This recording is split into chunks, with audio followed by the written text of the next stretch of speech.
PT PAL Indonesia menyambut positif langkah Badan Pengelola Investasi Daya Anagata Nusantara, Danantara, yang mewajibkan badan usaha milik negara, BUMN, perkapalan untuk melakukan pemesanan kapal di dalam negeri.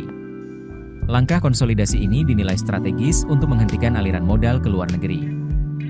Direktur Utama PT PAL, Kaharudin Djenot mengungkapkan, selama beberapa tahun terakhir, ketiadaan kebijakan konsolidasi pemerintah membuat hampir seluruh pemesanan kapal lari ke pasar global.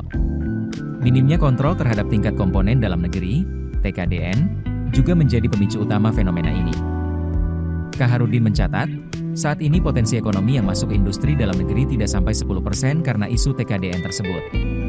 Menurutnya, jika kondisi ini dibiarkan, maka potensi ekonomi dari sektor perkapalan akan terus mengalir ke luar negeri dan tidak memberikan dampak signifikan bagi pertumbuhan ekonomi nasional.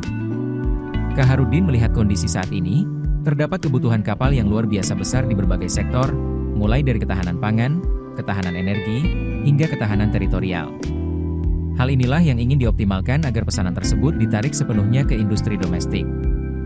Ia menegaskan, pengelolaan dan kontrol terhadap pemesanan kapal BUMN di PT PAL akan menjadi mesin penggerak industri pendukung lainnya. Target akhirnya bukan sekadar kemandirian industri, melainkan peningkatan kesejahteraan rakyat Indonesia.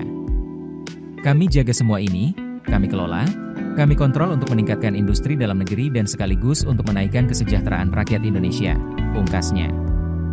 Sebelumnya, Danantara resmi menunjuk PT PAL Indonesia sebagai ancor atau jangkar utama bagi industri perkapalan nasional, sekaligus mewajibkan perusahaan plat merah lainnya untuk memproduksi kebutuhan armadanya di galangan kapal tersebut. Kebijakan ini secara spesifik menyasar sejumlah BUMN yang memiliki kebutuhan armada kapal tinggi, seperti Pertamina International Shipping, PIS, PT Pelayaran Nasional Indonesia, PELNI, hingga PT ASDP Indonesia Ferry. Keputusan bisnis terbaik datang dari data, bukan tebakan. Mudah berlangganan Business Insight dengan subscribe with Google.